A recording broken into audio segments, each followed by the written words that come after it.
ikut Tuhan itu iman dengan akal itu selaras menuju kepada Dia, yaitu Tuhan kita itu. Itu berdampingan itu nggak bisa timpang. Artinya apa?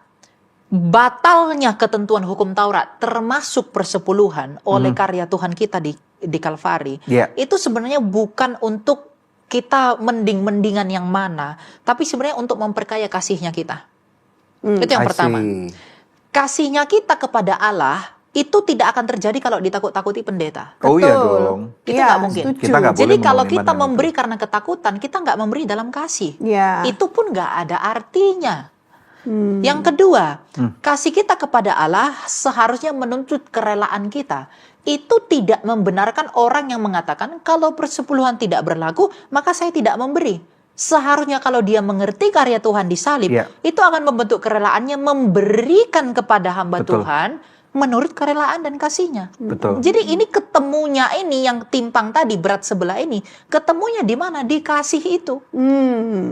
Bukan lagi tentang jumlah 10% seperti yang ditakut-takuti, tapi bukan lagi tentang membiarkan gereja untuk begitu saja.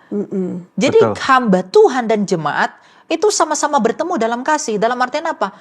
Hamba Tuhan dengan rela menerima berapapun yang diberi jemaatnya dengan kasih, dan jemaat pun memberikan dengan rela menurut kemampuannya.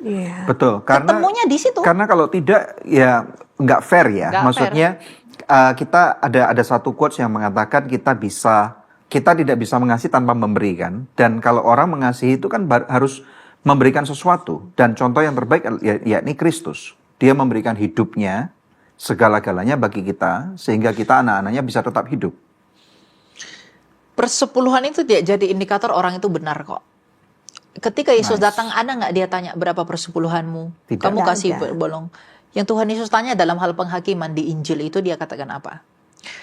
Kalau aku telanjang, kamu beri aku pakaian. Kalau aku kehausan, kamu beri aku minum. Aku lapar, kamu beri aku makanan. Aku orang asing, kamu memberikan aku tumpangan. Matius 25 nih ya. Sejak kapan Tuhan kami melakukan itu? Ketika kamu melakukan itu kepada sahabatku yang hina ini, kamu sedang melakukannya untuk aku. Itu yang Tuhan lihat. Artinya apa? Percuma kamu kasih 10%. Ini 10% ini debatable lah misalnya. Tapi kalaupun kamu menggunakan itu indikator sebagai kebenaranmu, tapi kamu melupakan saudaramu yang hina di lingkunganmu, nggak ada artinya itu. Betul, setuju sekali. Ngapain kamu memperbesar layar di gerejamu, tapi tetanggamu ada yang nggak makan, kamu nggak peduliin. Itu Kristus itu yang menanti. Iya. Tetapi kalau persepuluhan dikelola dengan baik oleh gereja pengerja gereja, lalu disalurkan menjadi diakonia buat orang-orang yang kekurangan di sekitar mereka. Kalau ada yang nggak mampu bayar kos-kosan dibayarin, kalau ada yang nggak mampu makan dikasih makan, kalau ada yang nggak mampu bayar uang sekolah dibayarkan uang sekolahnya, maka berarti itu peran gereja. Berarti itu kita sudah berpartisipasi di dalam pekerjaan-pekerjaan baik tersebut kan, tanpa kita harus turun sendiri. Makanya harus bijaksana memilih gerejanya. Bahwa gereja itu ya memang harus melakukan, kan di gereja ini kumpulan orang-orang yang sehati, yang sepikiran. Kan di dalam Mazmur dikatakan orang benar akan mendapatkan tempat pengembalaannya. Orang-orang itu akan berkumpul dalam satu wadah.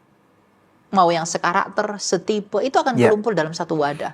Jadi kalau gereja itu melakukan peran diakonianya dengan baik, itu artinya orang-orang yang berkumpul di situ memang peduli dalam hal-hal diakonia. Jadi memang cara memberi itu macam-macam lah, baik melalui gereja, baik masing-masing. Tapi yang mau ditekankan dalam hal ini adalah esensinya. Esensi dari pemberian kita itu sejatinya untuk Kristus.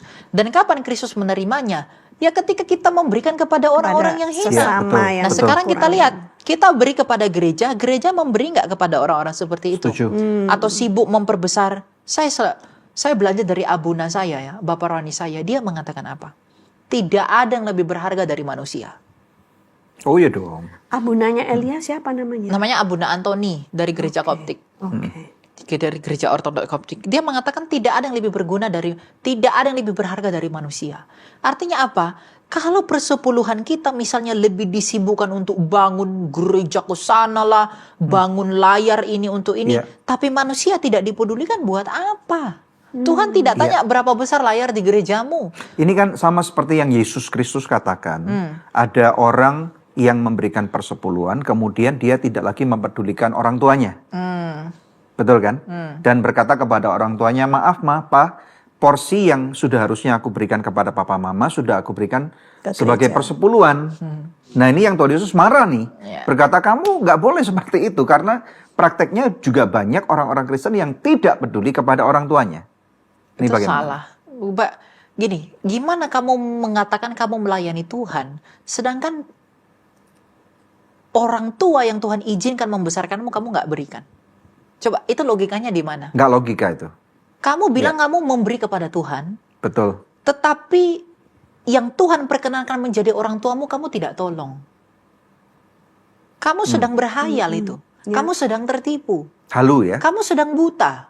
Enggak, ada Atau orang seperti dibutakan itu ya? karena memang masih buta loh. Oh. Dia nggak ngerti gitu ya. Dia nggak bisa melihat. Ada orang tuli, orang buta, orang lumpuh yang di Injil itu semua gambaran kita kok. Oh. Kita nggak bisa melihat kebenaran. Kita nggak mampu mendengar kebenaran. Kita nggak bisa berjalan. Kita udah ngomong kebenaran berapa kali, dia nggak bisa dengar. Itu gambaran kita semua. Oh, karena kita mungkin punya preconceived idea atau fixed mindset ya, Iya. bahwa ini udah benar. nih. Iya, makanya hanya roh Tuhan, hanya Tuhan yang bisa menyembuhkan itu sebagaimana Tuhan kita menyembuhkan, memulihkan orang-orang itu semua. Artinya apa? Masa kamu dengan bangga, saya berimu kepadamu Tuhan, kepada Tuhan yang kamu nggak lihat, tapi orang tua yang kamu lihat kamu nggak kasihi. Kan Rasul mengatakan apa? Bagaimana kamu mungkin mengasihi Allah yang tidak kelihatan kalau kamu tidak mengasihi mereka yang kelihatan? Oh iya Betul dong. itu. Kayak double standard gitu jadinya Orang ya. tua sendiri loh. Iya, makanya. Gitu. Jadi persepuluhan ini sekarang digunakan oleh banyak orang demi kepentingannya sendiri. Saya harus jujur mengatakan itu. Setuju saya. Itu realita. Tapi kita nggak melihat bagaimana realita di sekeliling kita bahwa ada yang lebih perlu. Cuma gereja mungkin ini ya, di sini bukan negatif thinking saya, semoga tidak benar. Gereja demi ambisinya, demi keinginannya membangun itu supaya lebih apa, maka dia menggunakan ayat ini untuk ngeporsir jemaatnya, lebih fokus kepada pertumbuhan gereja kita daripada pertolongan kepada sesama kita. Iya. Kalau di awal-awal ketika saya terima Tuhan ya, di tahun 90-an ini betapa orang-orang bilang tuanya kita gitu ya. Nah di tahun-tahun itu ketika saya baru menjadi orang Kristen, banyak kesaksian yang mengatakan bahwa satu keluarga ini udah 2 hari misalnya, nggak ada makanan yang dimakan. Tiba-tiba ada orang kirim beras, ada orang kirim makanan, tiba-tiba diketok, atau tiba-tiba ketika pintu dibuka nggak ada orang, tiba-tiba di sana ada beras 1 karung misalnya, entah 10 kilo, entah berapa kilo. Hari-hari ini kita nggak lagi mendengar suara itu. Saya nggak tahu kenapa gitu. Apakah mungkin karena gereja-gereja sangat sibuk menekankan bahwa memberi hanya ke gereja saja, sehingga tadi yang dikatakan oleh Elia, menutup kepeduliannya terhadap setiap orang yang lain karena sudah merasa kewajibannya selesai. Sebenarnya sederhana. Kenapa begitu dulu sekarang tidak begitu? Kemurniannya beda. Kemurniannya beda. Di zaman Bisa Rasul, jelaskan nggak? Di zaman Rasul, Ananias bohong dikit aja loh sama Petrus. Mati langsung. Mati. Sekarang nggak ada. Sekarang kenapa nggak ada ya? Sekarang dulu perjamuan kudus salah saja, tidak layak mengambil aja. Dalam 1 Korintus Paulus mengatakan apa? Mati kan? Ada yang sakit, ada yang mati. Sekarang 1 nggak Korintus begitu. 11 ya, betul. Apa yang membuat itu tidak seperti itu? Kemurniannya udah beda. Kemurnian iman kita? Atau Ya, kemurnian motivasi, tujuan, semua hal lah itu. Iman itu tetap sama dari dulu. Tapi bagaimana kita memanfaatkan ini untuk tujuan yang murni atau yang belok-belok, itu sekarang udah beda. Wow. Kemurniannya yang udah beda. Jadi kalau seperti yang Pastor katakan tadi, kenapa dulu seperti itu sekarang kemurniannya udah beda. Artinya kemurniannya udah beda, fokusnya udah bukan untuk Allah lagi. Bagaimana menjaga kemurnian? Ya cek hati masing-masing. Apa tujuannya melayani? Apa tujuannya bertuhan? Benarkah dia melihat Tuhan itu? Saya melayani kan saya kemana-mana ya. Iya, iya. Dalam artian saya ketemu dengan banyak orang. Saya kadang kasihan lihat ada mungkin yang dia mengaku pelayan Tuhan, tapi dia meletakkan berkat itu pada hal-hal yang material. Misalnya, jadi pendeta itu enak. Siapa yang bilang jadi pendeta itu tidak enak? Kan kita bisa makan, kita bisa ini nih, kita bisa dapat uang segini gitu. Oh ya, ada yang kayak gitu? Ada yang seperti itu. Jadi yang bilang menjadi pendeta itu tidak enak itu siapa? Artinya apa? Dia tidak mampu melihat hal-hal yang tersembunyi itu. Dia hanya melihat hal-hal yang lahiriah ini. Padahal itu bukan tujuannya, itu cuma alat. Tujuannya kemurnian semakin murni dalam Tuhan. Makanya Tuhan mengizinkan kita untuk diuji itu demi kemurnian. Nah, kalau kita sebagai pelayan Tuhan yang kita kejar bukan kemurnian, ngapain kita melayani Tuhan? Ya, setuju. Setuju Mending dong. bisnis aja kalau memang Iya. fokusnya materi, ya kan? Makanya saya katakan, bisnis bisa dapat duit lebih banyak loh. Menurut aku jadi pendeta malah nggak enak. makanya itu yang Nggak saya katakan, bebas. kemurniannya udah beda. Iya. Dulu para rasul melayani Tuhan, apa yang mereka lihat selain daripada kebangkitan Tuhan? Mana ada? Nggak ada. Dan mereka memberikan segala-galanya. Segala, bahkan nyawanya Nyawa. Iya, diberikan. mati-mati. Suatu kebanggaan ya. Nah, Kalau mereka martir bagi Kristus. bagi dunia mereka bodoh kok. Iya. Bahkan mungkin bagi hamba Tuhan di zaman sekarang itu bodoh. Nggak pakai hikmat gitu ya. Kenapa kok Loh, sampai iya. harus mati? Kenapa ngomong sembarangan gitu ya? Bener. Nah, ini nanti kita akan kembali ke sini ya. Cuma tadi Elia sempat membahas tentang ada hukum Taurat yang sudah dibatalkan. Ya. Nah, ini juga bahasan menarik.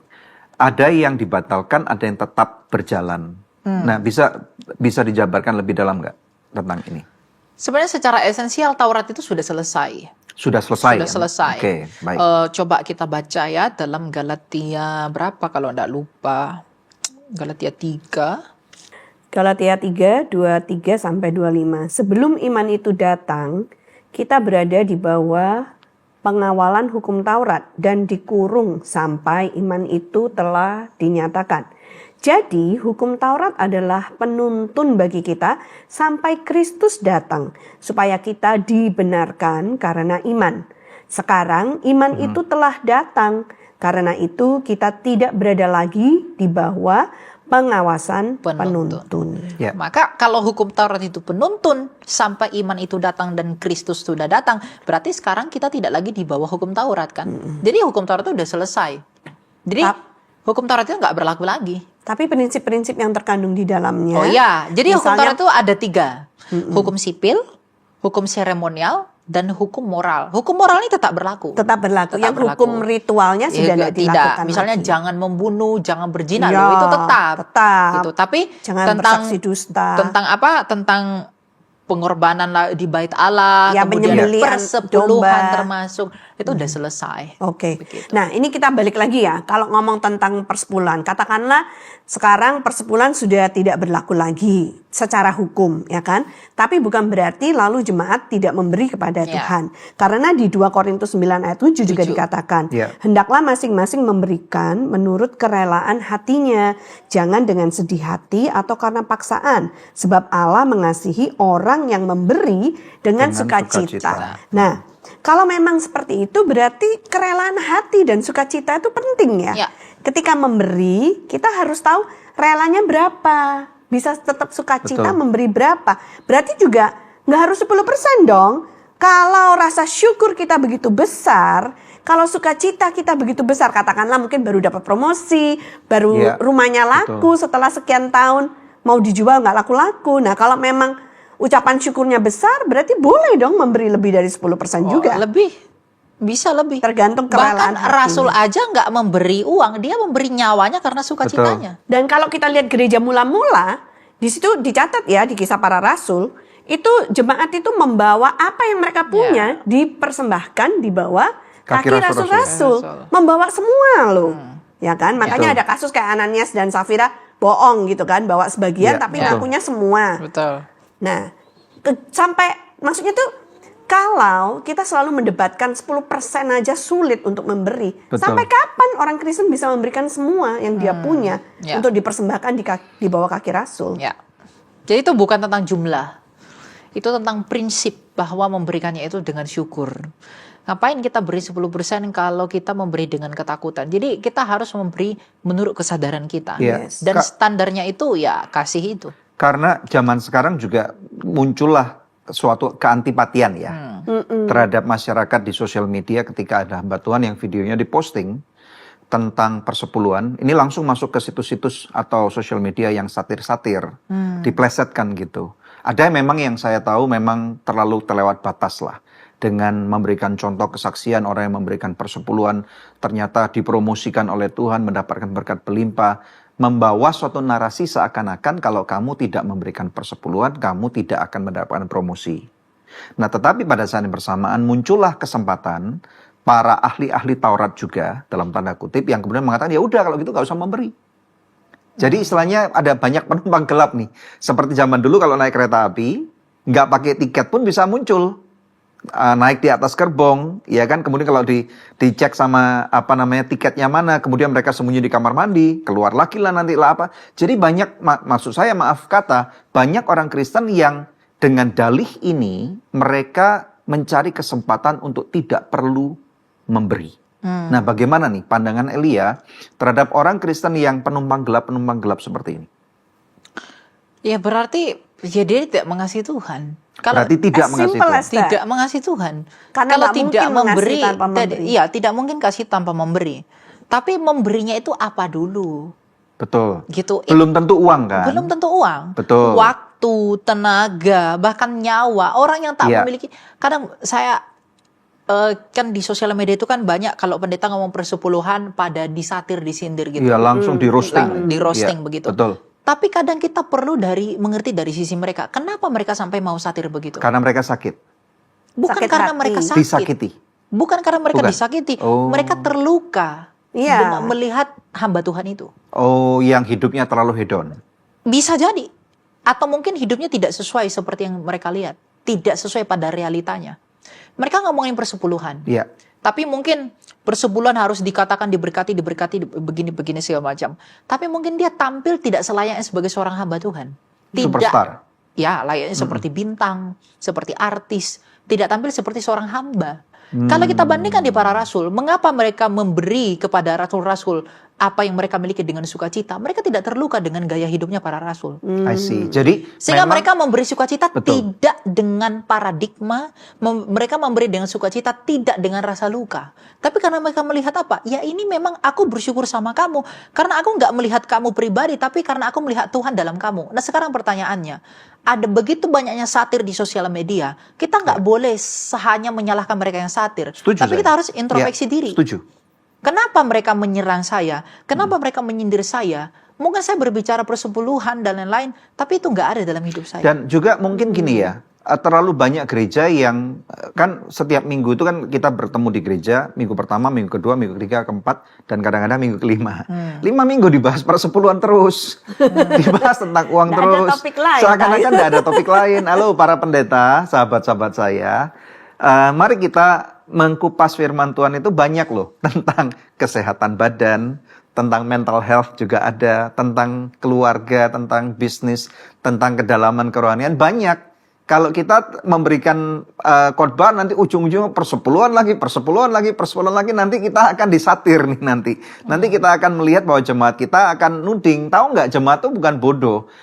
Begitu kita ngomong tentang persepuluhan, kalau setiap minggu kita dikhotbahin tentang persepuluhan, ya persepuluhan lagi. Saya beberapa saat lalu ketemu dengan seorang teman ya, dia ngomong gini, ayo kita ke gereja ya hari ini, suaminya bilang, kita taruhan yuk. Nanti kalau gembala kita ini nggak ngomong tentang persepuluhan, pulang dari gereja, kamu minta beli tas mahal apapun juga seperti yang kamu mau, aku beliin. Istrinya bilang, oke, setuju. Nah, khotbah nih pendetanya, kurang lebih let's say 45 menit kan. Sampai dengan 30 menit, wah luar biasa, bagus nih. Nggak nyinggung sedikit pun tentang persepuluhan. Masuk menit ke-40, ini keringet mulai keluar nih suaminya. Karena sama sekali tidak nyirim tentang persepuluhan. Begitu penutup, ngomong langsung tentang persepuluhan lagi. Jadi dia bilang, untung, puji Tuhan. Jadi jadi beliin tas mahal buat istrinya. Nggak jadi beliin tas mahal buat istriku karena pendetanya persepuluhan lagi gitu. Gimana nih menurut Elia nih? Ya, saya kan aktif di sosmed ya. Iya. Saya punya Instagram, saya ada TikTok. Jujur aja, yang menyandung orang karena tentang persepuluhan, seorang pendeta ngomong persepuluhan, yang membuat orang nggak suka dia itu ngomong persepuluhan, itu dari gaya hidupnya dia. Gaya hidup. Ya, itu fair. Kita nggak perlu menutup mata untuk itu. Iya. Artinya apa? Seorang hamba tampillah sebagai hamba. I see. Sekalipun you diberkati dengan apapun itu, ketika kamu sudah naik ke atas mimbar, tanggalkan aja semua kemewahanmu untuk sementara waktu aja gitu. Dan ketika kamu ngomong persepuluhan, orang nggak akan melihat persepuluhan itu untuk kepentingan yang nempel-nempel ini. Tapi untuk kepentingan Tuhan.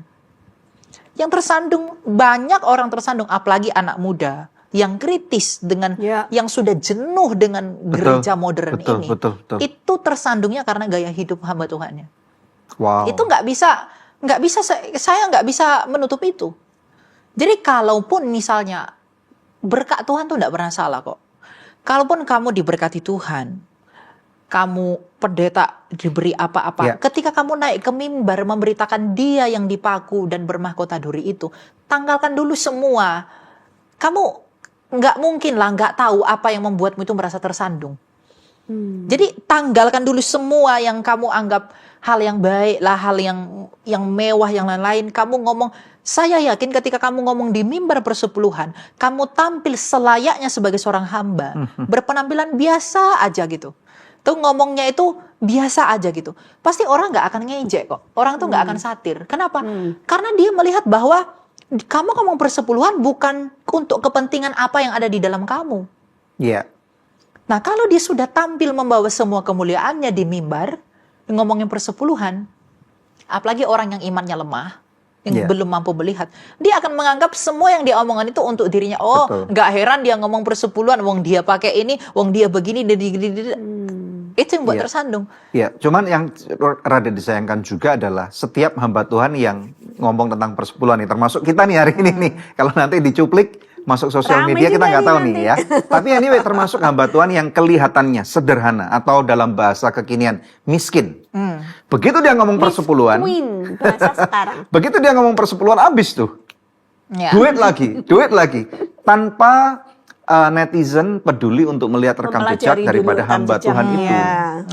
Jadi mungkin kayaknya netizen juga, saya rasa juga harus melihat ya rekam jejak hamba Tuhan yang ngomong ini. Untuk melihat kalau memang hamba Tuhan yang di sosial media yang bukan cuman pura-pura miskin tetapi memang sederhana hidupnya dan pelayanannya memberi segala sesuatu. Kenapa tidak kita juga membantu memfokuskan, walaupun itu bukan gereja kita, tetapi juga membantu memberikan sebagian berkat yang Tuhan percayakan kepada kita, kepada gereja itu, kepada hamba Tuhan itu, kepada proyek-proyek misi itu. Proyek-proyek misi ini bukan tentang membangun gereja besar di real estate yang mahal, yang 1 meter 50 juta atau 100 juta. Tetapi di hutan-hutan banyak loh.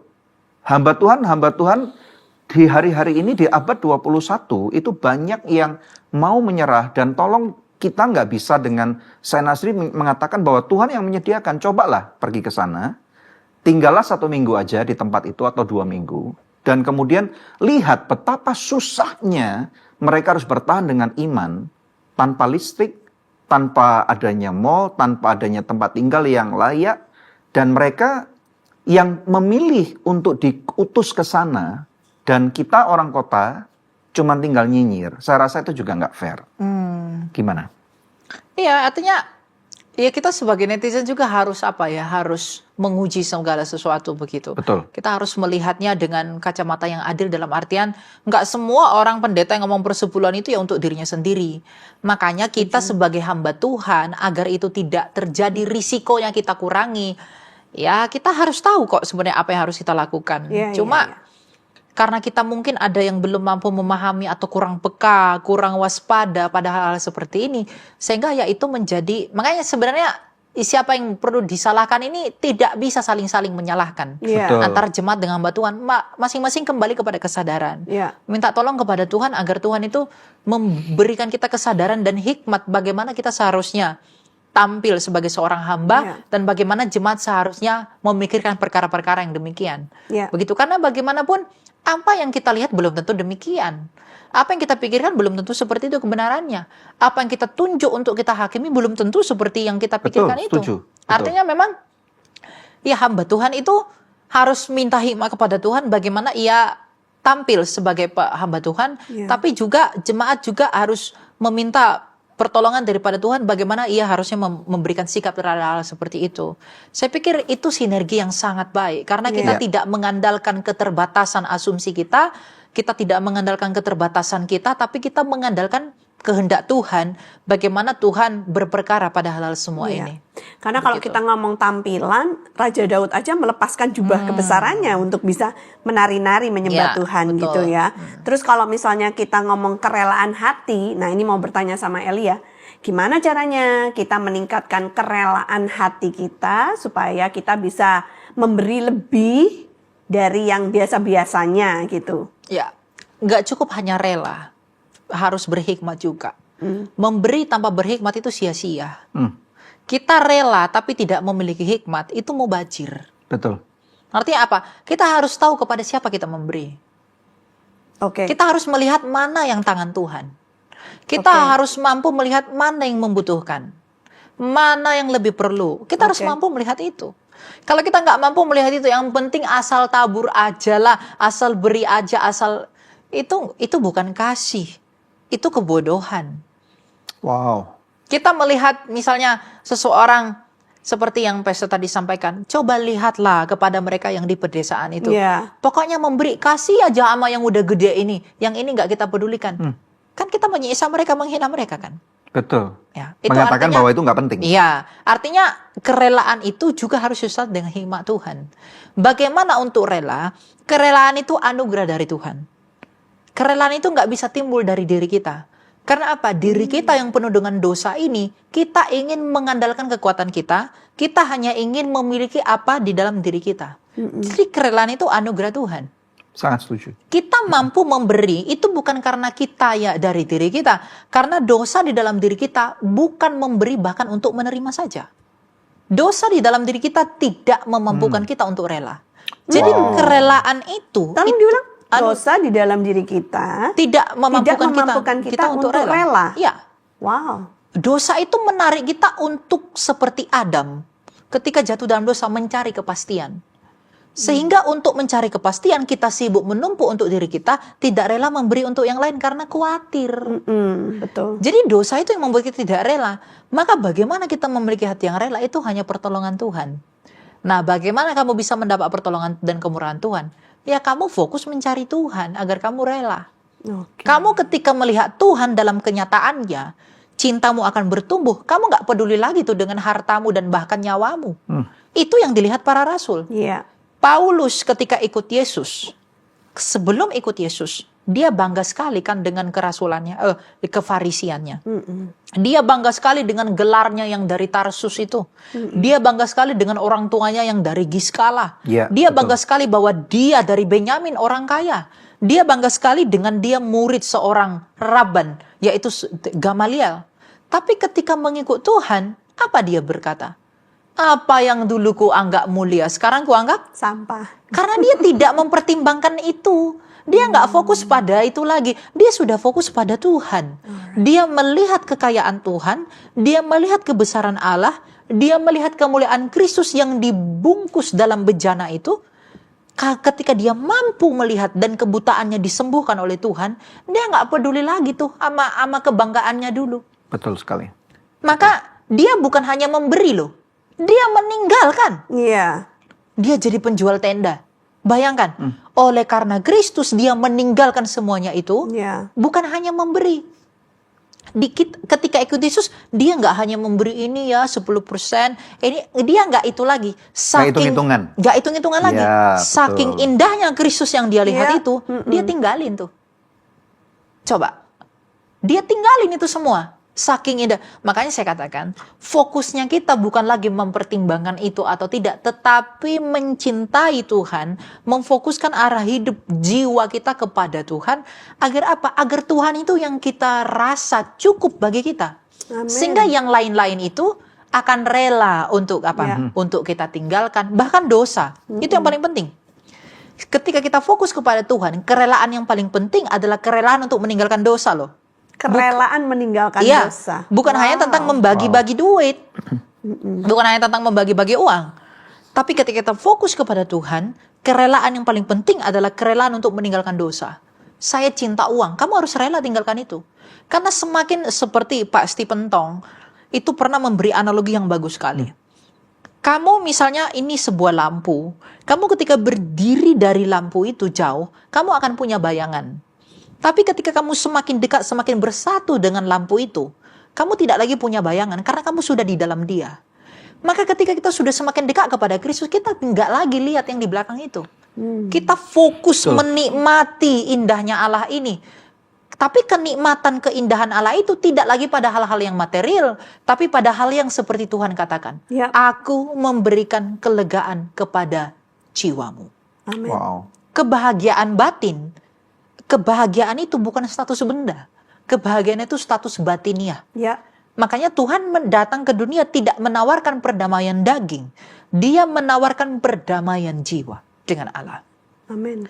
Makanya kebahagiaan itu tidak berkaitan, tidak ada hubungannya dengan hal material sebenarnya. Iya. Cuma ya hidup di zaman sekarang ya perlu uang. Masih Ya itu perlu materi, nggak usah iya. munafik lah. Sangat sekali, ya, Sangat betul. diperlukan.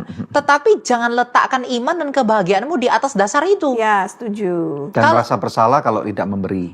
Iya. Atau pas tidak bisa memberi. Tidak mau memberi dan tidak bisa memberi itu dua hal beda. yang Ada orang-orang yang ingin memberi tapi tidak bisa memberi, Tidak bisa kan? memberi. Karena memang tidak ada yang bisa diberi. Tapi kalau hatinya rindu, Iya. Tuhan melihat kerinduan itu, dan saya yakin suatu saat Tuhan akan Pasti. memampukan kamu Pasti. untuk memberi, Pasti. ya kan? betul, Pasti. betul. Nah, tadi kalau ngomong mendengarkan kupasan Eli yang terakhir ini, berarti artinya semakin kita melekat kepada Tuhan, maka semakin berkuranglah kemelekatan kita terhadap materi-materi. keterikatan kita. Betul. Sehingga kita bisa Rela. punya kerelaan Yes. untuk memberikan materi-materi Ya. ini bagi Tuhan. Gitu Dalam ya. hidup saya baru menemukan itu hanya satu orang. Dalam hidup saya. Sejak saya melayani sampai sekarang, saya hanya menemukan itu di dalam satu orang saja. Saya nggak bisa sebutkan siapa namanya. Right. Tapi itu hanya satu orang yang saya lihat ini, saya lihatnya sampai bengong. Kok bisa dia rela sedemikian rupa? Saya hanya menemukan itu dalam satu orang. Amazing. Amazing. Bukan dalam diri saya. Oh, saya belum. Masih belajar Semoga lah Tuhan kita ya. tolong begitu ya. Iya. Saya masih banyak dosa, cacat celah. Tapi saya rasa goal kita adalah menyerupai Kristus ya. Iya. Karena Kristus memberikan Kristus memberikan segala-galanya. segala-galanya loh. Rela loh. Rela. Rela. Makanya saya katakan kerelaan itu bukan hanya tentang uang, tapi coba kita berterima pada Kristus. Yang walaupun dalam rupa Allah, ia tidak menganggap kesetaraan dengan Allah. Dia yang menggenggam segala sesuatu, rela menjadi hina daripada Betul, kita. setuju. Amin. Mengambil Itu kan rupa seorang hamba. teladan. Betul. Iya. Luar Rela. biasa itu. Iya, iya, Benar. iya. Karena banyak juga orang yang maksudnya punya banyak tapi nggak rela untuk kasih ke orang tuanya. Ya, itu bukan gitu. masalah berapa banyak yang kau punya, tapi berapa rela kau Justru mau keluarkan. ada ya. orang-orang yang, kita sekali lagi nggak ngomong tentang gereja besar, gereja kecil juga ya. Ada orang-orang yang mengatakan bahwa kalau yang justru lebih generous adalah orang-orang biasa. Orang-orang yang kelihatannya sederhana. Mereka yang lebih generous. Mereka yang perlente, mobilnya bagus gitu ya, malah Hutangnya maaf banyak, kata. bro. Kalau ada tantangan misi, mereka yang paling sukar untuk memberi. Hutangnya Jadi banyak. ini yang diperlukan, keseimbangan di dalam tubuh Kristus. Gereja-gereja Sikap besar. batin lah. Betul, harus juga mau peduli kepada gereja-gereja yang kecil, yang kekurangan, supaya apa? Ada keseimbangan dalam tubuh Ya, Kristus. Amin. Berarti ini teguran untuk semua lini ya. Semua. Ya, termasuk kita kok. Termasuk kita semua. Introspeksi dalam masa puasa ini, ya kita harus introspeksi diri. Iya. Karena fokus kita memang untuk itu. Ya, saya rasa ini bahasan Bagus yang sekali. unik dan menarik. Hari ini kita bicara pokoknya ada dua ya.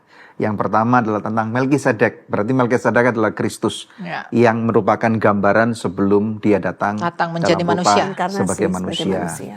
Dan bagaimana Abraham begitu menghargai Melkisedek, dan keimaman Yesus ini adalah standar keimamannya Melkisedek. Nah, turunannya nih salah satunya tadi adalah karena Abraham memberi persepuluhan kepada Melkisedek. Ini kita bisa bicarakan. Simak balik lagi, coba diulangi kembali supaya apa yang kita bahas ini tidak cuma sekedar mencari kontroversi, tetapi bagaimana di dalam menghidupi iman kita sebagai anak Tuhan ini kita mau taat kepada firman Tuhan. Kapan kita harus memberi? Kepada siapa kita harus memberi? Kita harus berhikmat nih pada zaman ini supaya kita nggak dimanipulasi oleh gereja manapun juga, dan kita nggak menjadi orang Kristen yang bodoh, tutup telinga untuk tidak peduli kepada siapapun juga. Well, anyway, terima kasih ya. Thank you Thank you. Elia. Elia. Kami sangat diberkati. Untuk kevokalannya. Nanti next time kita akan bahas lagi sesuatu yang kontroversi. Supaya banyak orang, ini saya senang membuat orang Kristen berpikir gitu. Iya. Nggak cuman menerima ungkul atau hul apa adanya dari mimbar dan kemudian nggak dicerna, nggak dipikir lagi. Kita harus berpikir sebagai anak Tuhan. Puji Tuhan ya, terima kasih. Thank you. So Good Susu Steril kemasan baru 100% Indonesia.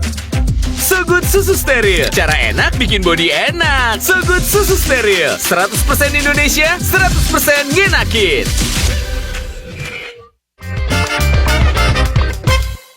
Oke, doa yang sudah terjawab pemirsa akan saya bacakan. Shalom Bapak dan Ibu, saya mengucapkan terima kasih banyak atas doa-doanya.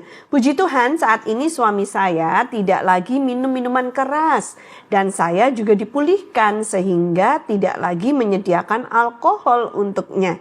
Kami percaya ini karena tangan Tuhan yang bekerja.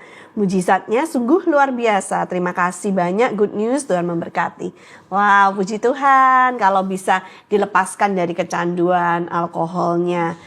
Kiranya hidup Bapak Ibu semakin mempermuliakan Tuhan. Kalau masih ada di antara pemirsa yang memerlukan bantuan konseling atau doa, silakan menghubungi kami di nomor yang tertera atau melalui email ke doa@anugerah.net.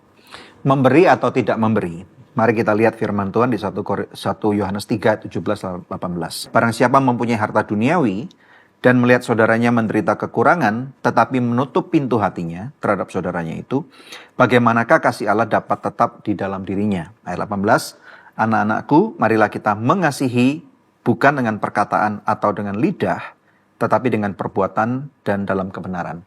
Nah, hari ini kita berbicara banyak tentang adanya pembatalan hukum Taurat, kemudian bagaimana kita perlu atau tidaknya memberikan persepuluhan. Kemudian kita juga sudah membahas tentang kenapa kita tetap harus memberi. Jadi saya setuju nih bahwa kita nggak bisa memberi persepuluhan karena kita diancam.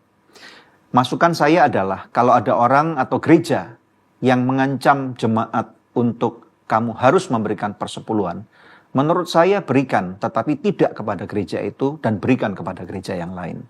Karena gereja ini adalah kesatuan tubuh Kristus, bukan satu organisasi. Apakah itu Pentakosta, karismatik, koptik, atau apapun juga.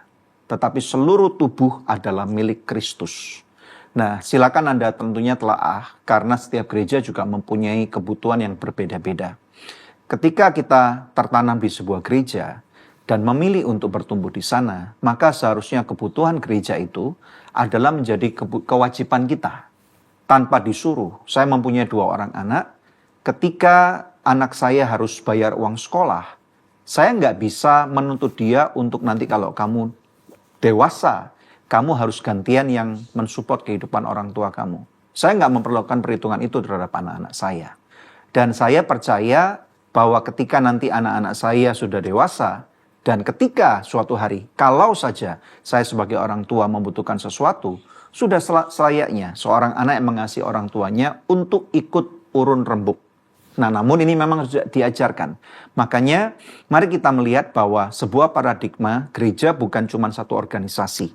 Tetapi ketika Tuhan percayakan sebuah gereja untuk peduli kepada pertumbuhan kerohanian kita, kemudian di mana kita bisa didoakan, kita bisa merasa nyaman untuk beribadah di sebuah gereja.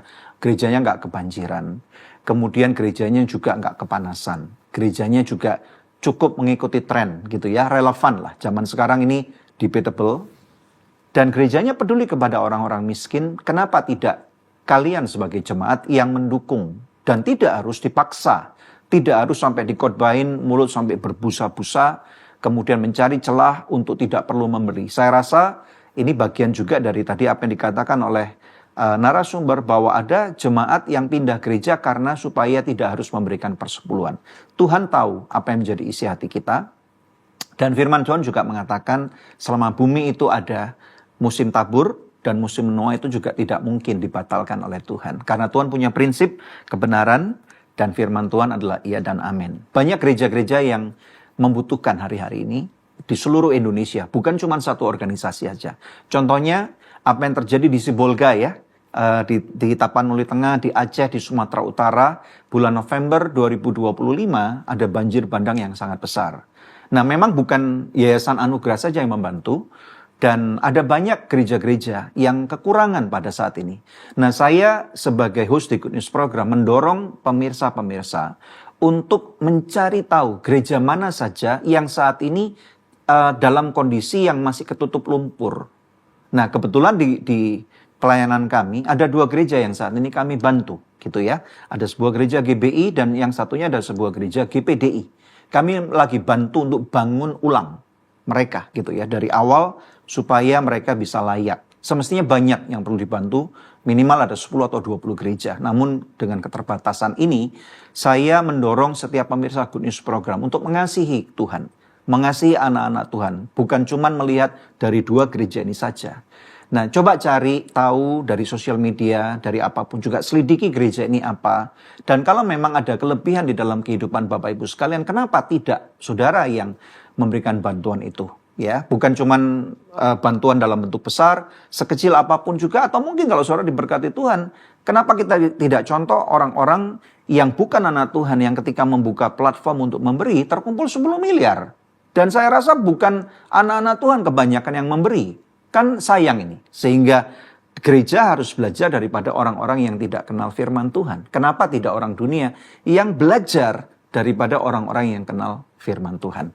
Di akhir kata, semoga apa yang kita bahas hari ini membuat kita berpikir ulang untuk kita tidak cuma menerima satu firman Tuhan dari satu sumber gereja A atau B saja, tetapi mari kita pandangkan, lebarkan worldview kita tentang kebenaran firman Tuhan dari berbagai macam sudut sumber yang adalah Alkitabiah. Puji Tuhan, mari kita berdoa. Haleluya. Kami bersyukur Bapa untuk hari ini.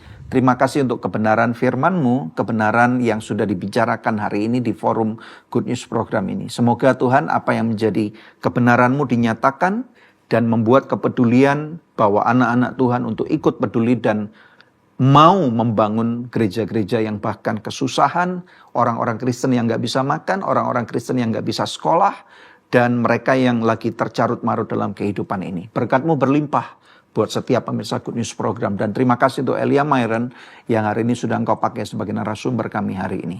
Di dalam nama Tuhan Yesus Kristus yang diberkati Tuhan bersama-sama. Mari kita katakan. Amin. Amin. Sampai di sini perjumpaan kita pemirsa. Kita akan ketemu lagi di Good News episode yang berikutnya. God bless you.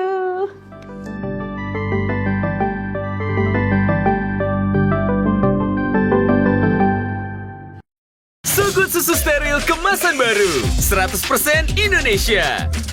So Good Susu Steril, cara enak bikin body enak. So Good Susu Steril, 100% Indonesia, 100% ngenakin.